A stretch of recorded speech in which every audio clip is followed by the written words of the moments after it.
Jen. Nice to be here with you today, Kristin.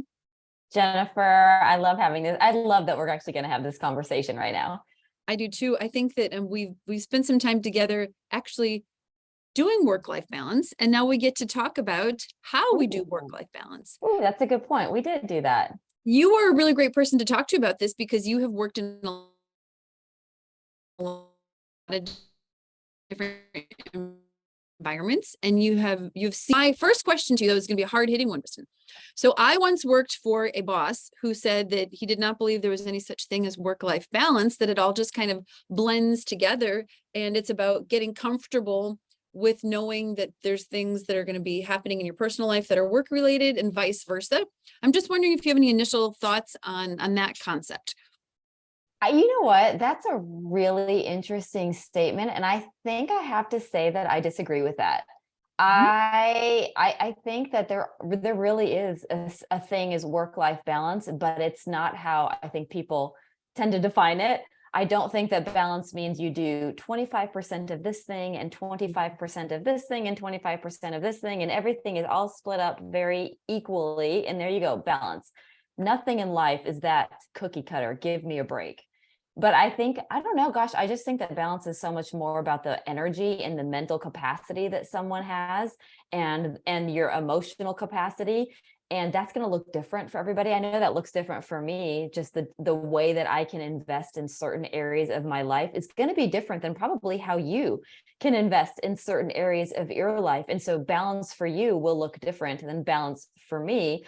But there is still such a thing as keeping those areas of our life separate. It doesn't all blend into each other. I mean, I'm curious what you think. Yeah, well, I was going to say something that you just said really sparked an idea in me, which is that you may be at work, but you might be thinking about non-work related things, because you were talking about mental capacity. You were talking about kind of what's going on in your brain. And I think I'll give you an example of this. So I used to work for a cosmetics company, and I managed a bunch of managers, and we had some managers who were like, I'm just working all the time. I'm just nonstop. And if you look at their punching in and punching out, they're working 40 hours. The difference is that they're thinking about it all the time. So they go home and they're thinking about it. They're driving and they're thinking about it. They're with their friends on the weekend and they're thinking about it. So I think that goes to what you're saying about the mental side of this, is that part of what you have to be doing is you have to be kind of strengthening your mental capacity and being able to spend some time, being able to mentally set aside space to kind of relax, decompress, and separate from your work life. Ooh, that's such a good point. You are 100% right. I am a firm believer that balance is not about hours spent, but it is about your mental and emotional capacity, the end. So I'm curious what this looks like for you, but even as we're having this conversation, it makes me think, well, okay, we'll take fitness. We're going to start, we'll start there. So for me, fitness and being active is a very huge part of my life. And the reason, because yes, there's the physical benefits. We all, anyone who's an athlete understands that, but that's honestly what it's not about for me. It's about, that is my time for 1 or 2 hours every day that my mind is turned off from what's broken in my house, from what's happening in my job, from the oil change that I have to do on my car, and the plants that need to be watered. But it's a time for all those things to mentally go away, and for me to be just mentally engaged in being physical. Because when you are engaged in physical activity, you actually cannot think about anything else. I don't know why our brains work like that. So for me, if I don't have that, then I'm out of balance, because I'm not giving my brain a chance to turn off ever. And that to me creates more imbalance than anything. Oh, I have so many things to say to that. First, I'd like to tell our audience that you are an expert at CrossFit. And obviously when a person is doing CrossFit, they can't think about anything else, because CrossFit is so darn difficult. So that's very true. That is valid. But I will also say that, so I also exercise quite frequently. And I find that when I don't, I'm less productive at work. I'm grouchier. I look for the worst in situations. So I think that the physical fitness part of it is more important than a lot of people know. And I will even say that people with families, if you're taking care of kids, if you're taking care of parents, that does still need to be a priority. And I have quite a Right. few friends who put that to the side and say that's not the priority. But I guarantee you that if you were to try it and if you were to schedule that in, that physical fitness, yes, it's a bit of an investment, but it repays so many more dividends. It's the same thing as eating healthy. You and we're both kind Yes. of on the same track with that too. But the days when you eat healthy, you're more productive, you're more energetic, you are more able to function at a higher level because you're taking Right. care of your physical body with eating the high quality food that your body needs. So just my point on that basically is just Right. to say that in terms of work-life balance, you need to be investing in those things that keep you healthy, because that is going to help you be more productive both in your personal life and in your work life. Well, you bring up a really good point. So I actually read this article. I actually read a couple articles a few weeks ago and some studies done on the amount of hours that people spend working. And Yes. across the board, regardless of the platform that was, reporting the data, it all said the exact same thing. It all said some version of people who work 55 hours a week or more are not more productive and not better employees than people who work. It was like 55 hours a week was that tipping point. They Okay. are not more productive at work. At some point, their productivity and their effectiveness and the way they can think about their job actually Mhm. begins to decline when they cross over that hour threshold. So again, it proves our point that spending more hours working is actually not helpful. It's unhelpful. And there is a link to depression and anxiety with workaholics and people who have crossed that 55-hour a week threshold. So, I mean, the data, anyone listening can Google this and you will see articles that will come up on this information. So honestly, it just speaks to the fact that for us to be balanced, we have to know how to engage our brain in appropriate seasons and appropriate ways, and to disengage our thinking in appropriate ways during all the right seasons, or we're setting ourselves up for failure. You know what's fascinating about that, Kristen, is basically that those studies, from what I'm hearing from yours, seem to be saying that after that point where you're working too much, you're harming both your work life and your personal life, right? So Right. you're having worse relationships, worse friendships, Yes. that type of thing, but also your productivity is decreasing. And I also think your brain is getting, this is probably not the right word, but your brain's kind of getting fried, right? Because if you're just thinking about one Yes. thing over and over again, something that's really important to me is always carving out time each day for lunch, which I know seems like a very silly thing to say, but That's I right. definitely find the days when I'm like, I've got so much to do, I'm going to work through lunch. Well, I become way less productive in the afternoon because my body needs that time to rest and recharge. It's like sleeping at night. It's the same thing during the day. After you've been working 4 or 5 hours, leave the premises. I go get my salad every day or go into the break room, Yes. but you separate, you give your Yeah. brain that break. So it's the physical break, Yes. but it's also the brain break, telling your mind, you do not have to think about work for this period of time. And then that allows your mind, which is fabulous, fabulous organ, to reorganize the important things and to kind of like, it's like when you sleep and your brain processes things that happen during the day. Giving your brain a break allows your brain to kind of reorient and then be able to be more productive when you start work again after your break.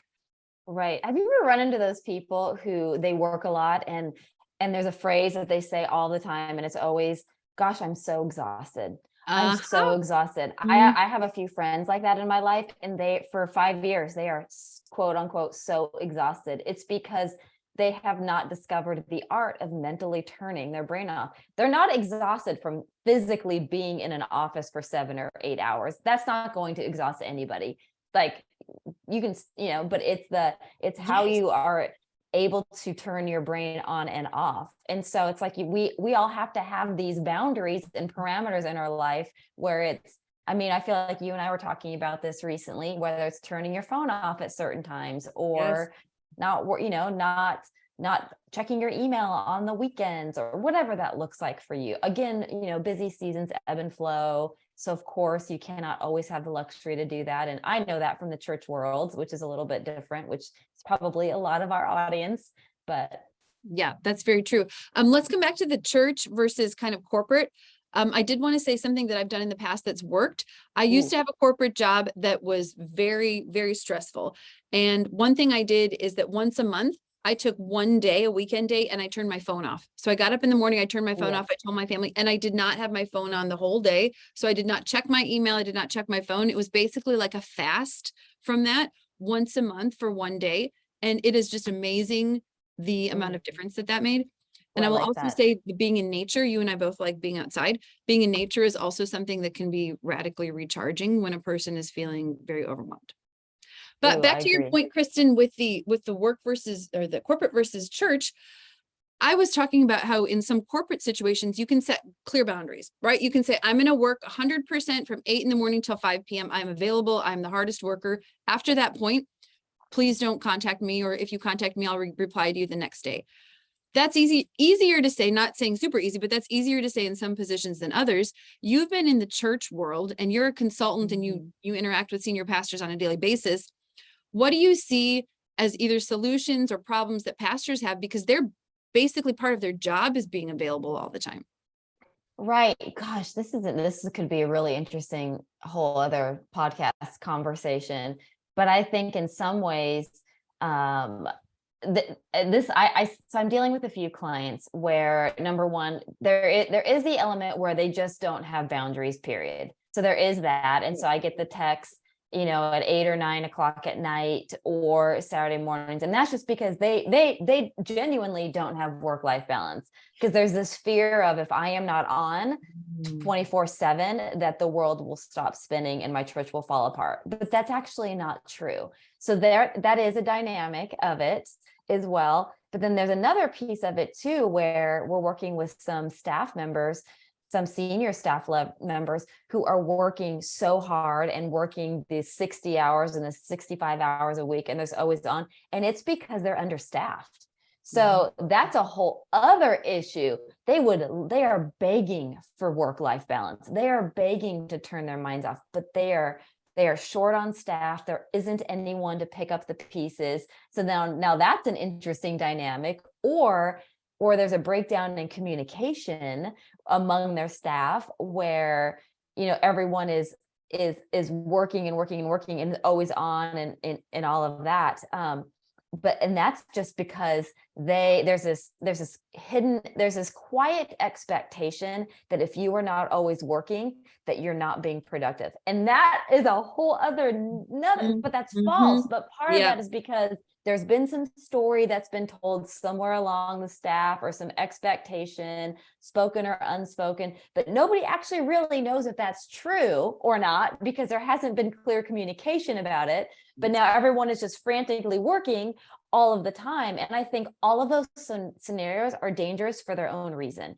But I know for me as a consultant, so what boundaries look like for me, because I work with all of these people now. So, but I'm on the East Coast. So that's interesting. So I have had to not guilt trip myself, because 5 p.m. for me is only 2 p.m. for California. So there's a story in my head I can't turn off, because what if someone in Arizona needs me? But again, it's not my fault that I live in Atlanta. It's not their fault they live in Phoenix or San Diego. It's just the reality. So I can still, so this is still 5 p.m. for me. So I can still go to the gym. Now, the way that looks for me is, if I'm home, I'll skim through my email and see if I missed anything. That's easy to do. It's not taking a lot of my mental energy. That's no problem to do. But for me, it's still, if someone texts, that means it's probably important. Happy to respond to a text if it's important. But again, I still have to stick to what I know is healthy for me, and not worry about what someone's perception, because I know that I'm acting in integrity with what's healthy for me. Something that we do at Vanderbloemen that I find to be quite helpful is that we have 3 different tiers of communication. So the expectation is that if someone texts someone else in the business, then that is a priority. And we try not to do that unless it's something really urgent. If it's not a level 1 emergency, then we Slack, and the Slack should be replied to maybe in a couple hours or the first thing the next day. And if it's the 3rd level of priority, it's email. So that might be something that people could try, is, setting up some sort of communication system at their church or their organization. And that would basically be kind of standardized around the whole organization, and the expectations would be more clear. And another idea I was thinking about that this was in a church that I attended, not a church that I ever worked at, but a rotation. So knowing that this pastor is available, Mondays, Tuesdays. And then if you need something on Wednesdays and Thursdays, you contact the executive pastor. If you need something Friday, Saturday. And I don't know that it could necessarily be boxed into, a clean box like that. However, just setting some communication guidelines, setting some standards of availability, and being comfortable with saying, I will give you all that I have, the time that I'm available, and please respect the personal time unless it's an emergency. Right. I think that's so valid and so good. And it doesn't matter what you're doing. You can do whatever you want on your personal time. Your personal time could be sitting on your couch staring at a wall. It can be going on a walk. It doesn't matter. It is still your time. Your time is your time. It doesn't matter. You get to do whatever you want to do with that. I think that's great. I think something you and I've gotten good at over the years is learning how we recharge. And so that's another part of it, which is that if you sense yourself getting depleted. You were talking about some friends who are just always overwhelmed. They're just always busy. They're always exhausted. Well, you figure out what recharges you. And then if you notice that you're slinking down into that, then you can go easily to one of those things and say, okay, well, I know that for me, being in nature is recharging. So if I notice that I'm completely overworked, then maybe I schedule, well, I'm going to go for a walk at this time. For me, scheduling is really important. There's a lot of things going on in my life. I've got different commitments, but having a schedule that I can keep to kind of gives me permission to be unavailable for some things at the times when I've decided that this is more of a priority for my physical and mental health. Yeah, that's really good. I like that. I think you actually made me think of this phrase that someone said, gosh, years ago. It wasn't necessarily in relating to balance, but it still applies. It was whenever you have an overreaction or an underreaction to a situation, that's usually a flag that there's something else going on. But I think that phrase just popped into my head because I think it can apply to when things get out of balance. When you're in a work, you're in the break room and someone asks you, hey, did you send that email? And you turn around, oh my gosh, I already told you I was going to get to it in 5 minutes. Okay, so that would be an overreaction. And that's probably a flag that, wow, that was an overreaction to a pretty just simple comment.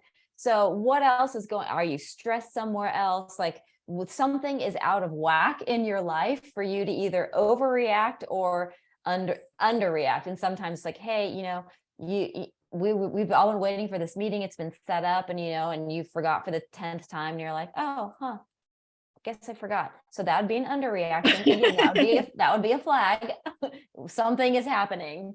Kristin, I think that's really a smart point because I'll give you an example here at Vanderbloemen. We recently promoted a specific employee, and the employee was very overwhelmed and very high strung and very nervous. And then we gave that employee a vacation. That employee, went home to be with their family for a while. And then that employee came back completely different, completely recharged, yes, much more balanced, like you were saying, not overreactive or underreactive, just perfectly, apportioned in each of the areas. And that's because they took that time to recharge and they had been burnt out. So I think it's also incumbent upon leaders in churches and companies to kind of have your finger on the pulse of your employees. So yes, employees, you need to be kind of aware of your work-life balance and what you need, but it's also the manager or the pastor's responsibility to be checking in and to be able to, first of all, model that good behavior. So if you want your employees to have great work-life balance, you need to model that in a healthy fashion. But then you also need to be checking in with them frequently, maybe at your one-on-ones, just asking how their balance is and if there's anything that you can do to support them in making sure that they stay healthy. One more, sorry, Kristin. No, a lot of times I think that employees feel like, oh, well, my boss is working, 60 hours a week. So that's the expectation. And maybe the boss doesn't even know that is what they're projecting and that they're kind of projecting that unhealthy environment and that an unhealthy kind of work situation. So just, I guess, the leaders being aware, checking in, and then the employees also being able to take accountability for their own kind of mental health, that they make the right decisions for themselves. Right. Well, and even in the situation where the boss works 60 hours, and so the employees all think that's what they're supposed to do. Again, this can freak some people out sometimes, but it's like, just have the conversation, just ask to say, hey, here's one. Just ask, I've noticed you've been working 60 hours a week. Yep. Is that the expectation? Is that just a you thing? Again, people get so weirded out by having those types of conversations, but they're so important and they will do more harm than good if you don't have the conversation. 100%. Kristin and I are always huge in favor of communication. Something else that we do at Vanderbloemen that works really well is we use our Google Calendar.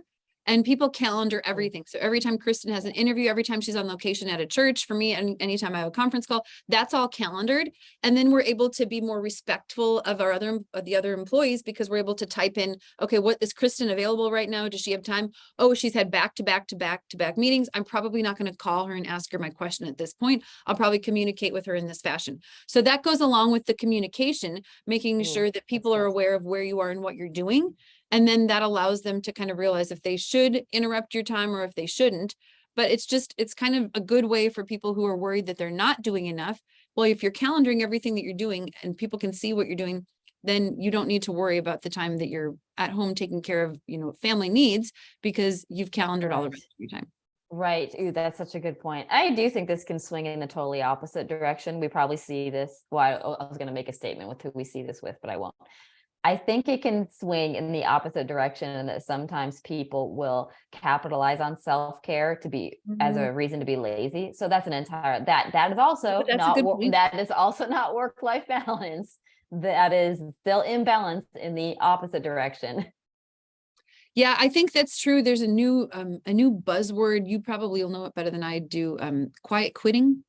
Oh, yes. Everybody's talking about that. Right. Yes. Where you're just underperforming, you're doing as little as possible to get by. Well, and then those are obviously management conversations that you need to be having with your employees if it's getting like that. But I think the modeling of the good behavior and the communication is super critical. The other thing that you and I wanted to talk about, Kristin, is, since we are a Christian company, the role of prayer and the role of God and the Holy Spirit in this kind of work-life balance, self-care type of conversation. Right. I just think, gosh, I'll speak for myself. I can tell, I mean, we're in the Christian industry, and so we're working with churches. We are Christians, and so as much as it's a priority of any pastor, it's my priority as well to make sure that I'm investing in my relationship with God, because when I don't, and again, I am not perfect. So there are plenty of days where I am getting up and going on about my business, but those times when I'm like, no, I want to spend time in the Word. I want to spend time. I'm a journaler. That just works for me. Does not work for everybody. I want to spend time having conversation with God and listening to the Holy Spirit. When I do that, it really, because at the end of the day, I want my life and my interactions to be a reflection of who God is in my life. That cannot happen if I don't make time to invest in a relationship with God. So yeah, I think that's a really big deal. And it's easy because everyone is so gifted and talented, everyone in all these churches, and we have all these natural giftings, and that's wonderful. But at the end of the day, if we are not investing in our relationship with God, there is a meaningless thing that starts to happen with how we're acting. And it's not that we're doing it in vain. I don't want to go so far to say that, but I think we're shortchanging the power that could actually come through, and we're shortchanging the ways that we could really see God working in those situations had we just paused, looked up, looked inward, said, God, we invite you into this space. I just think that's a game changer. And again, we're in the church business. That should go without saying, but I'm human. So I know that needs to be said to me. It's like, Jesus, take the wheel. The more stressed that your life becomes, the more that you do need to invite God in to help you with that. Right. Yeah, I agree. Kristin, I think that's a perfect place to end it, unless you have anything else that you want to add on. I don't. Thanks for having this conversation. Oh, it's my pleasure. You do a good job with this. And I really appreciate you giving us some of your tips and some of your advice, Kristin, because we need to make this world a healthier place. And I think work-life balance is a good start in that direction. Yes, agreed. Thank you.